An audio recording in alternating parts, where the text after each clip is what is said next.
Good morning readers, it's Tilly here from Tilly's Shelf and welcome to another Bookish Breakfast, and happy Halloween. It's the 31st of October.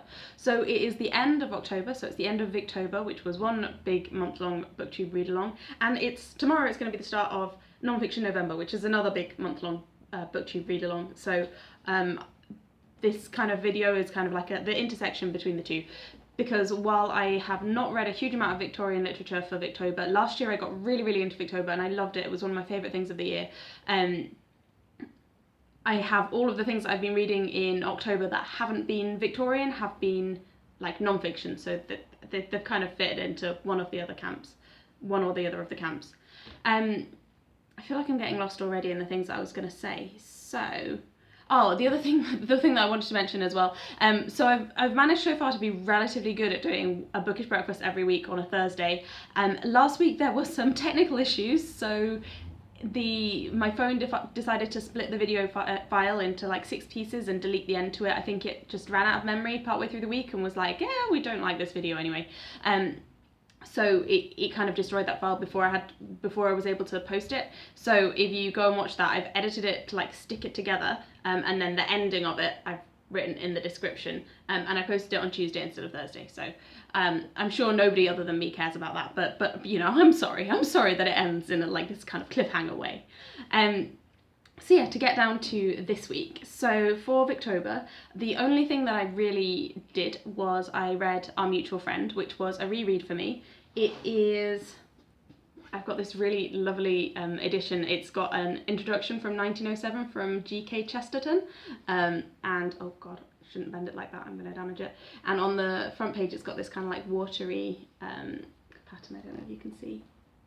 And it says Mr. Thomas, 13 Albany Road, Doncaster. So somebody, one of the former owners of this beautiful old copy, and it's got some really cool illustrations as well. But I didn't read it in this copy, I read it as an audiobook. It was 36 hours long, and I just like listened to it on all of my train journeys and walks to and from work and things like that. So that was a really good fun, and I really enjoyed the rereading experience. I think 2 weeks ago, I spent quite a lot of time talking about the themes so far and what I'd liked so far, so I won't go into too much. What I would say was that I was slightly disappointed by the ending, so I hadn't really remembered exactly how all of the plot was worked out, and I think I found it a little bit of a stretch, the amount that one character was kind of tricked is probably tricked. One character was kind of tricked by some of the other characters, and I felt like if I was her, I would not have been so ready to kind of forgive them and live happily ever after, because I would have been a little bit offended by that. And I know it's part of Dickens' like character development for that character that she would go through that kind of a test. And I think the character development for her is wonderful, and it's one of the really wonderful aspects of the book is the way that character kind of changes as the book goes on. But I think there were ways to get to that ending that didn't involve such a huge amount of lying to her, which I didn't think was very justifiable. So yeah, that was just my thoughts, trying to avoid saying anything too spoilery on that. So that's Our Mutual Friend, so I will lay that to one side. So that was a reread.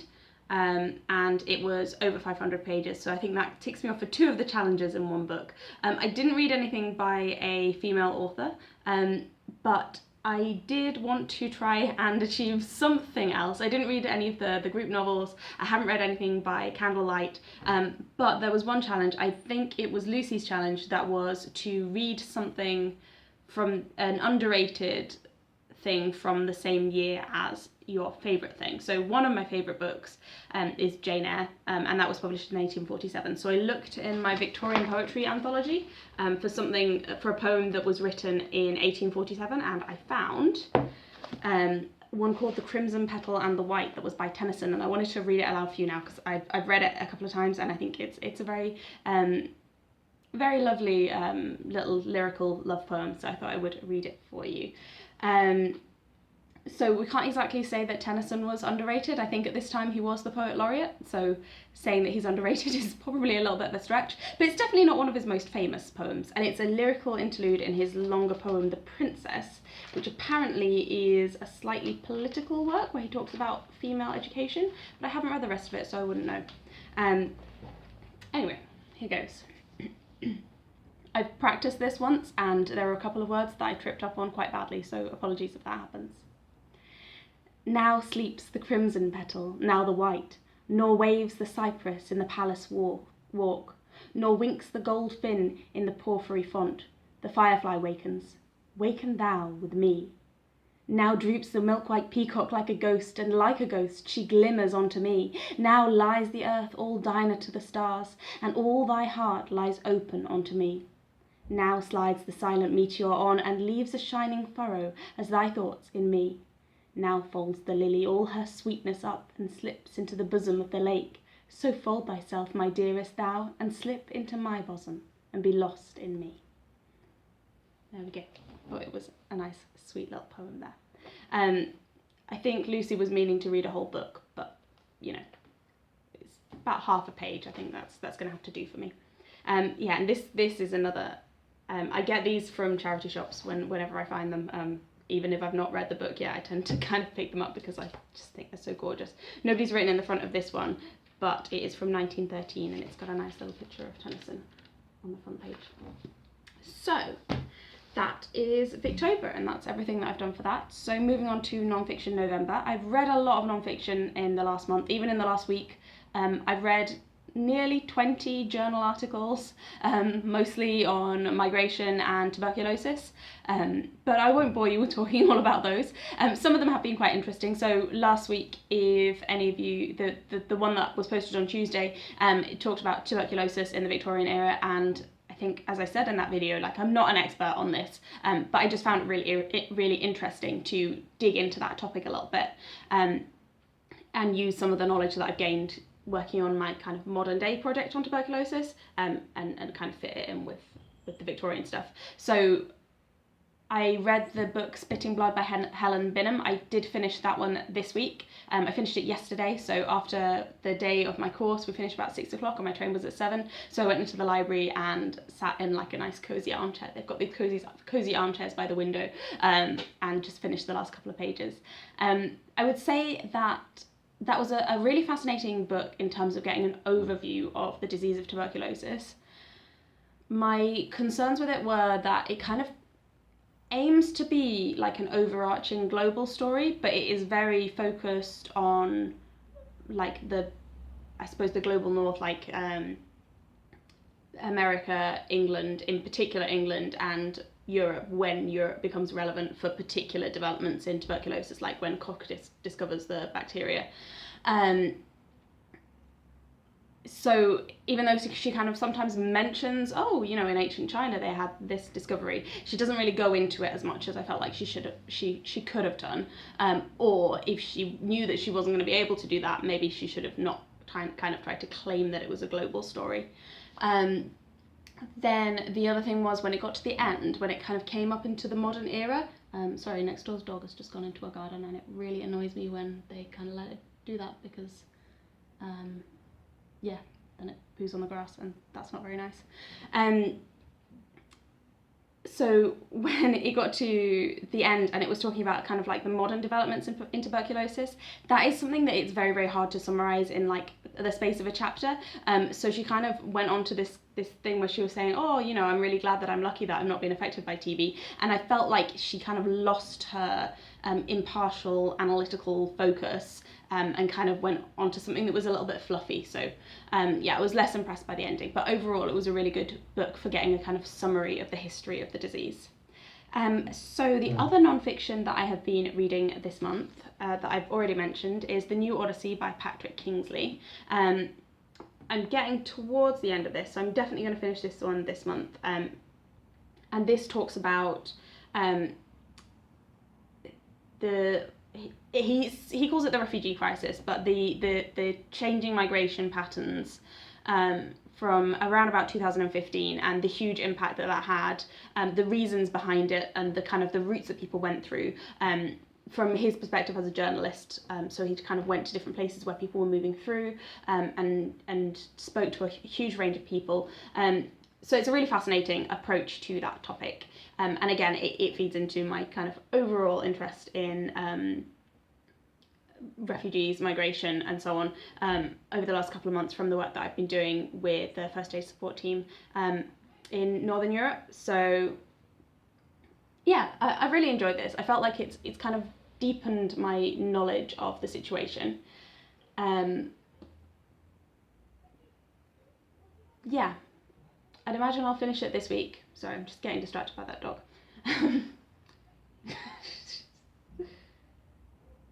Yeah, they're gonna have to come there. She's good. Okay, cool.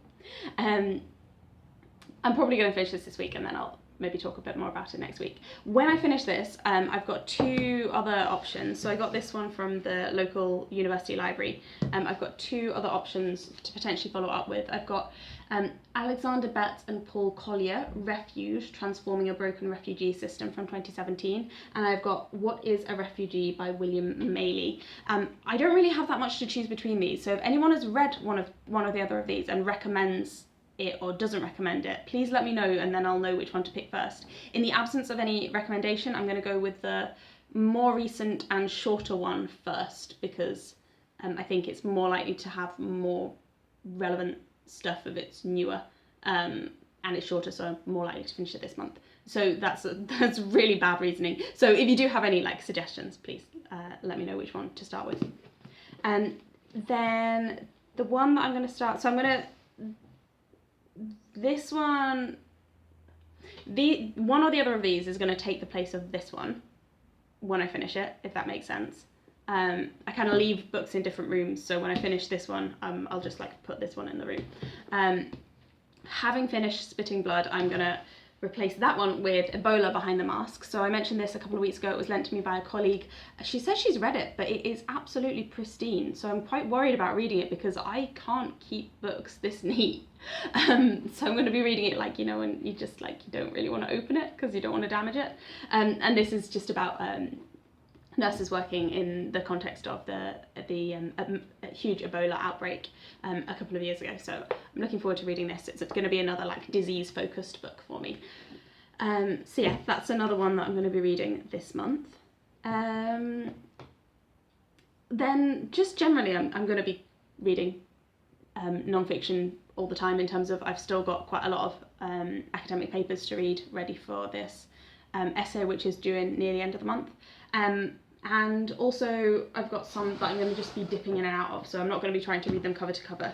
So at my work, I've been there for about 2 years now, and we now have a whole range of new people who are newly starting to and they will be they're going to be where I was 2 years ago. So in theory, I've got somebody that I'm supposed to be mentoring or preceptoring to kind of support them to start out. So I'm going to be using the book that I got to help me when I was starting, so the Oxford Handbook of Critical Care Nursing, and I'm going to be trying to use that to supplement my teaching, because I don't know, I know what I need to know to do my work, but in terms of explaining it to somebody else, I'm going to be needing to use this to clarify things. So I'm going to take that with me to and from work, so that if there's any questions, I can be aha, let's just see what Baid, Creed and Hargreaves said about this, excuse me. And then I've got the other one, the Oxford Handbook of Tropical Medicine, and I'd be dipping into this one. I have been constantly since I started my course, just to clarify the different diseases that we have been talking about. So this week we've talked about measles. It's really scary. Make sure everyone you know is vaccinated, because it is a super contagious disease. What did we talk about? Measles, HIV, and Hansen's disease, which is otherwise known as leprosy. So I'm just using this to clarify the different diseases. And then the other ones that are more dip in and out, but more personal reading, I've been using a lot recently, the Mitchell Beasley's Birdwatcher's Pocket Guide. So Beau and I live opposite a reservoir. It is not a beautiful rural reservoir. It's kind of like a dirty, grotty urban reservoir, but it is amazing for birds, and I feel like every month I'm seeing something different. So this month we've had The exciting things we had are lapwings. I've seen a little grebe for the first time. I've never seen a little grebe before, and also a another kind of grebe. Let me just find the pictures for you. Grebe, grebe, grebe, grebe.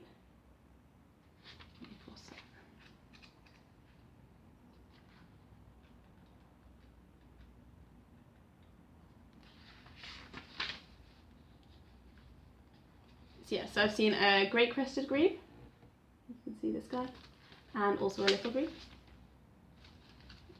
They're really cute. They basically look like ducklings, and I saw it and I was like, this is really unseasonal for a duckling. You don't get ducklings in October. And then I realised that it was a little grebe, so that was exciting. So I'm always dipping in and out of this, particularly at this time of year where there's more kind of changeover, so we're seeing different birds on the reservoir from what we normally see. So we'll be using that.